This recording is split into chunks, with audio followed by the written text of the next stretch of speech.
Hi there and welcome back. In this video I'm going to be using one of our own personal accounts to show you how you can use filters to help optimize your campaigns. You can use filters at most levels in the account, so at the minute we're in the keyword tab. You can also use filters in the ads tab, the ad groups tab and the campaigns tab.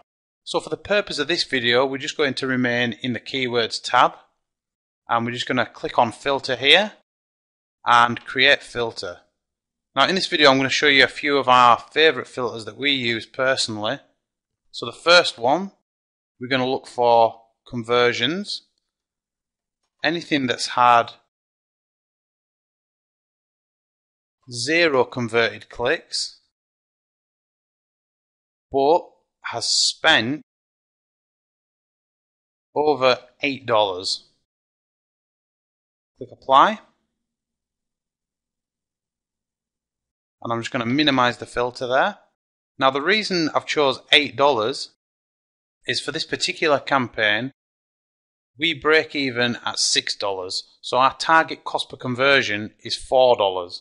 Now by coming in at $4 that means that we generate a 50% return on investment, so we're quite happy with that. However, if something reaches $8 that means it's spent double our target cost per conversion. Now if this happens, we can be quite confident that that keyword is never going to be profitable. So generally what we do is we would pause any keyword that reaches $8. I'm just going to come up here and just actually change the view here to all but removed keywords. And what this is going to do is it's going to show us all the keywords that have actually been paused in the account. Okay, so if we scroll down you can see there's quite a few here. Every single keyword that you can see in front of you now is actually completely paused in one way or another. It's either paused at the keyword level or at the ad group level. So over this time frame, these keywords spent $100 and generated 0 conversions. Now obviously $100 out of the nearly 4,000 that's been spent is quite a small amount, but again it's just a case of all these little things add up.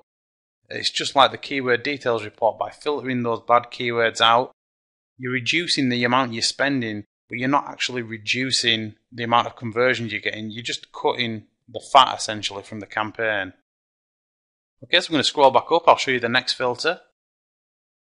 The next one I like to look at is anything that has had 1 or more conversion and then the cost per conversion was over $8. So again, this is in line with our target cost per conversion, so we just click apply. I'm just going to minimize the filter. And as you can see, we've got a lot of keywords here again that fall into that criteria, and the majority of these keywords are going to be paused. So again, if we look down here, another $105, and as a result we actually did see conversions from these filtered keywords, but we only saw 11, and as a result the cost per conversion on average was nearly $10. Now, bearing in mind that we break even at 6 and our target is 4, this is far too expensive, and that's the reason all these keywords here are paused.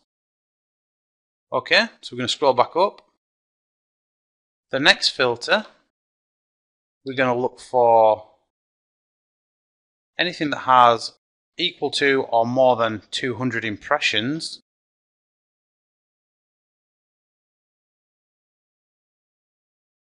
But has generated 0 clicks. Okay, if we scroll down, as you can see all these keywords here are paused. And in total they generated 3,500 impressions with 0 clicks. Now obviously this isn't costing you money, but it's doing a couple of things that are going to be negative to the account. For one, it's going to skew the data, so it's going to affect your click-through rate in a negative way. And two, by having low click-through rate and keywords that don't get good clicks, it can potentially affect your quality score, which is not good. We want to try and maintain that as best we can.